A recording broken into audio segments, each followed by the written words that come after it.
Welcome back to my channel. I am so excited, y'all, because as you can tell by the title down below, this is going to be 10 facts on how I grow my hair. Now, I get this question all the time, literally all the time, and it made me really think about it, because I'm like, I don't really, as I'm doing my hair or washing it, styling it, or whatever I do to it, I don't never think about, the process. I'm just so immune to it. I do it, So I'm going to apologize if y'all hear any noise. I'm in a car and people driving by and all this stuff. But just to be honest with y'all, outside I got the best lighting right now. So I gotta do what I gotta do, But anyway, I'm gonna go ahead and jump straight into the video. Oh, my bad, I got distracted. To see growth, you got to do certain things. And I'm not going to say that, if you follow these, that your hair is guaranteed to grow waist length. No, I'm not saying that. I'm just saying these are some things that I do, and it helped me, But let's go ahead and get started. So number one is patience. I know a lot of people is going to be like, man, I'm tired of hearing that, or what being patient, what that's gonna do. Basically, if you be patient, then you have to let your hair take its course. You have to let whatever happens take its course with your roots and stuff like that. And I say patience because the opposite of patient is impatient. And if you are impatient, you are prone to like yank on your hair, like do too much, and you can also over process your hair or overdo your hair, and don't let nobody tell you you can't, because you really can. And if you're always touching it, tugging it, or forcing it to do some things and putting stuff in it, it's not gonna work out. And patience also goes along with some of the other key things that I'm gonna mention, so you can get a better understanding on why I say do not be impatient, and why I say be patient. But number two, clip those ends. Girl, clip them. Or guy, clip them, clip them ends. I know y'all do not want to. Trust me, I hate getting my ends clipped to this day. I hate it. Like, when it comes to clipping my ends, I'm like, I'm finna die. You might as well go ahead, prepare my funeral, because I'm finna die. I hate getting my ends clipped. I treat it as if I'm finna get my whole head cut off. Yeah, basically. I was finna change it. I'm like, no, I really do. You can ask my hairstylist. She'll tell you. I am very over dramatic when it comes to get my ends clipped. But you have to cut the damaged parts of your hair. A lot of people, many people have asked me, what if you don't clip your ends, and why is this such a big deal if it's your ends and it's not your roots, and your hair grows from your root? And the answer is, okay, so let's use a tree for example.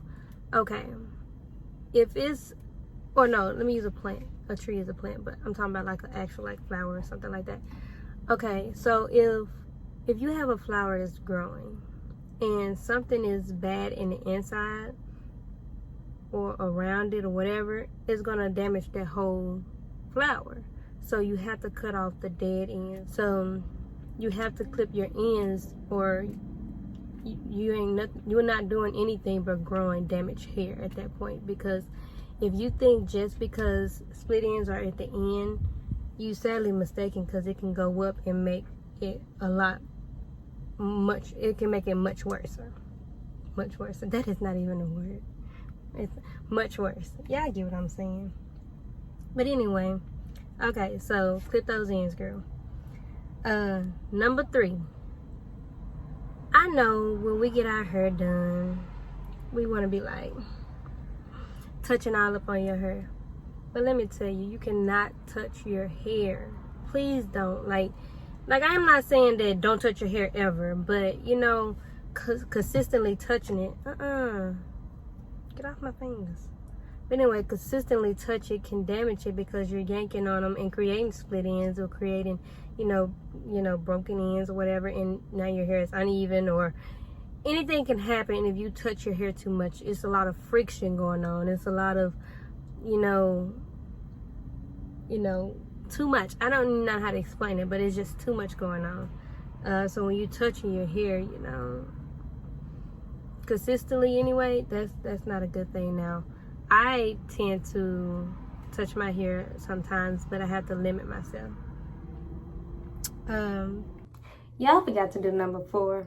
I skipped all over number 4. But number 4 was protective styles. You know, you have to do some protective styles. And I'm going to put a list like right here or somewhere on the screen of, you know, different protective styles. But when you put your hair in a protective style, it just helps. It's like I said previously, you know, not touching your hair. Like if you put it in protective style, it kind of help you with that. And it put it in a style where it's not, you know, the weather probably won't damage it, you won't damage it, or it's just safer or whatever, basically. Number 5, finding the right hair product. Like, I know a lot of people don't understand natural hair, most definitely if you're transitioning, but finding the right product is very important, because if you do not find the right product for your hair, then that can also damage your hair, or you're preventing growth. So I say find the right product, and it's going to take a while. And I say whenever you're trying a product, please go ahead and try like the small bottles that they have. Never buy a big bottle when you're trying a product, because natural hair products are expensive. Most definitely for the ladies and gents that are transitioning, you will understand later on that, you know, natural hair products are very, very expensive. And most definitely, like my hair, there's some cheap products out there that loves my hair, but it's also some expensive products. And also keep in mind, just because a product is expensive doesn't mean it's the best product for your hair. And I know some people would think, oh, you know, this must be good because it's like $30. No, that's not necessarily true. So you have to find the right product for your hair, and it helps your hair grow, and it helps you tame your hair. Like my hair, I have thick hair. I don't really have it out right now. Well, I do have it out, but you know, you can't really see how big it is, and it's kind of hard to tame. So I have to literally find the perfect product for my hair, because a lot of products doesn't work for me. So yeah. Okay, so number 6. You're gonna hate this, but you have to do some research. I know y'all probably like, we out of school, it's summertime. I'm not finna do no more research. But if you love your hair, you will. Because when I started transitioning, because I used to have perm hair, but when I started transitioning, I researched. And I did that on my own, just because. It wasn't because I was like, you know, I want to see what everybody else do to their hair. No, it wasn't really that. It was mainly, I wanted to understand the natural hair. Like, because I see so many people with different textures and stuff like that. And I actually kind of desired a certain texture. But my hair was like, you ain't getting that. You getting that thick hair and leaving it at that. Because my hair is not defined. I don't have defined curls. I have certain products I have to use to make my hair defined. But just in general, as defined curls, I don't have that. Now my cousin, on the other hand, she has that. Which is perfectly fine. So I just have to, like I said, I have to find the right product for my hair if I want it a certain way. And I had to do research. You have to understand what kind of hair you have so you can accommodate your hair. You cannot depend on others to accommodate it for you, because just because you're watching, let's see, like I said, my hair is like in between a 3C and a 4A. Say for instance, I'm looking at a girl with 3B hair, and I'm following her methods and her products. It's not going to necessarily work for me and come out the same way, because my hair is so different from hers. And also the porosity, you have to understand this lingo, this hair lingo, so you can make sure that you set, you know, to make sure your hair is going to be the way you want it to be, turn out the way you want it to be, and you know, so forth, so on. And also keep in mind that your hair can change textures throughout your journey of being natural, because my best friend, her hair does that, and my hair does it too. So it's like, you have to also be cautious of that, because you know, you have to have the product for certain times in, you know, in your natural journey. So that is very important. Like I would say, some products I use, it worked for me when I was transitioning, but those products don't work for me now because I'm fully natural. My hair has grown and it has changed, so I had to change products along with that. But okay, number 7, limit the heat on your hair. A lot of people flat iron their hair, be like, okay, you know, the natural hair is versatile. That is true. We can do so much with our hair, but you also have to be cautious on what you do to your hair, because if you do not limit the heat on your hair, that would then create heat damage. Your hair would begin getting straight at the ends, you know, in its curly state, which you do not want. You want it to be curly, the curly ends, you want it all. You don't want half curly, half straight. That's tacky. I'm just being honest. You might as well be transitioning again. So limit the heat on your hair, because I know with me, I only flat iron my hair once or twice a year, and you're lucky to get twice, but I mainly just do it once a year. So you have to avoid heat. Now there's ways to get your hair straight without heat. Just, you know, research it. I'm actually gonna do one of those videos one day where I try to straighten my hair without heat. So yeah, number 8. If you do not know how to do your own hair, I would say choose one hairstylist to do your hair. Do not trust everybody who claims that they do natural hair. And that is very, very, very important. Like, I only have one person in my head, but I know how to do my own hair, so I don't depend on nobody else to do my hair. But if I want to go get it done, I only go to one person. And that's because everybody have different methods or different techniques to maintain or handle or whatever you want to call it, natural hair. And it's not always correct. And so I say just find one person that, you know, you can rely on and that is dependable and that knows what they're talking about. Because if not, your hair can get damaged that way. And it's going to make you mad because you didn't do nothing wrong. It's just the person you wasn't supposed to go to did something wrong. So that is very important. And I also say, if you don't know how to do it, learn how to at least do one hairstyle. Just one hairstyle. Whether it's wash your hair, put it in a puff, wash your hair, put it in a bun, ponytail, whatever you have to do. Find one hairstyle, and that will help, because then, say for instance, like with the coronavirus going on, some beauty salons are closed, some of them are open. And say for instance, yours is closed. Now you can't get your hair done. Now that's why I say learn at least one hairstyle, and you do it until you're able to go to the beauty salon, and ask them for tips, because you need to know how to do things at home as well. So that's why I say one person, because if you can depend on that person, they can help you. Y'all can push forward with your natural hair journey. So yeah, that's important. Now number 9. Number 9 is not technically, okay, this is how you grow your hair long, but it is important to for a natural hair girl or gent. I have to make sure I put that out there, because, you know, anybody can have natural hair. But anyway, acceptance. I know we don't want to believe that, you know, we still in this era where people do not accept our hair, but it does still happen, which is very sad. But you have to accept your own hair, where if you accept it, can't nobody tear it down. I would honestly say I never experienced hate towards my hair, and I think it's because all along I loved my natural hair. When I was transitioning, I loved natural hair, so it was nothing that somebody can say to break me about natural hair. So you have to accept, you know, that. And also you have to accept your natural hair.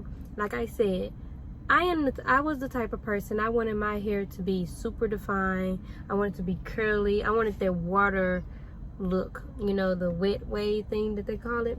I wanted that. And I was, you know, aiming for that when I was transitioning. I was like, I'm gonna get this, and it's gonna be just like that, period. But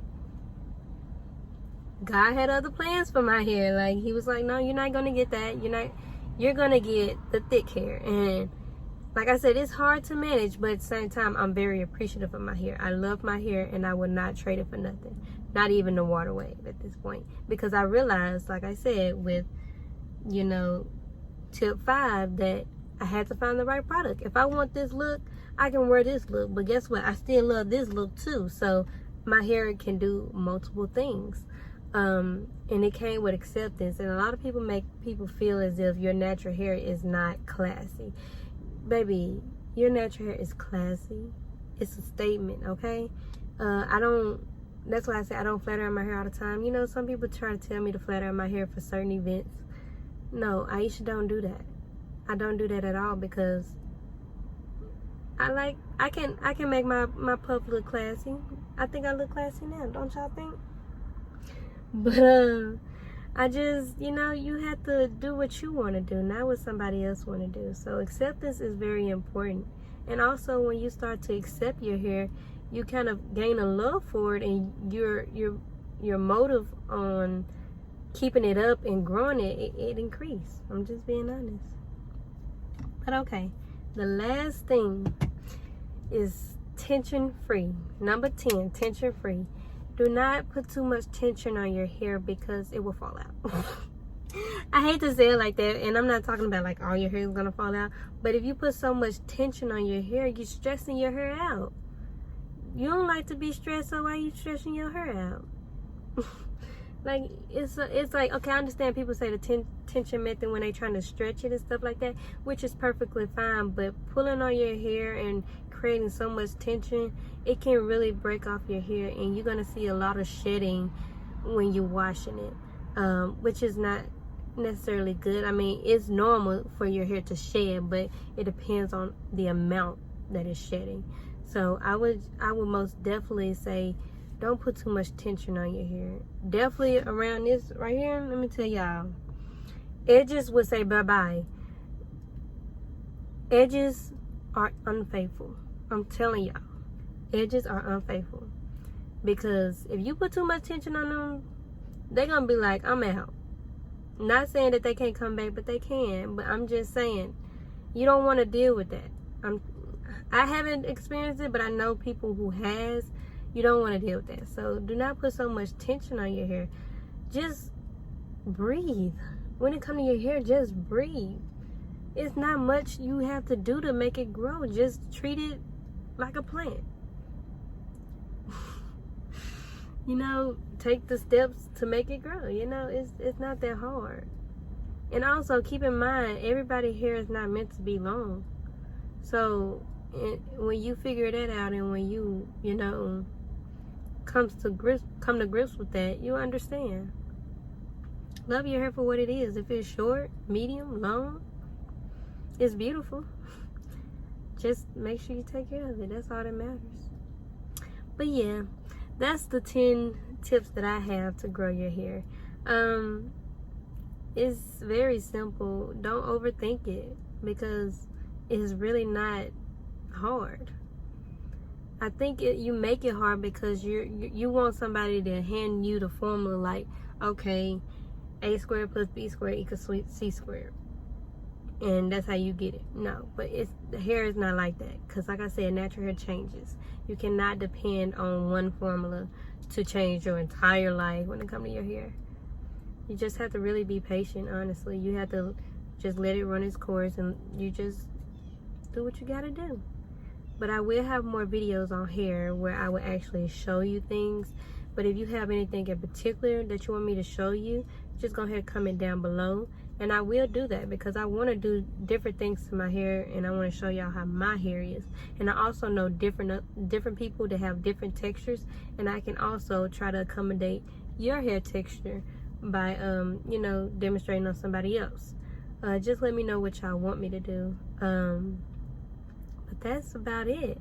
I love y'all. I will be back. You already know that. But go ahead and like, comment, and subscribe down below if you want to become a truth baby, because in this game we don't do no lies.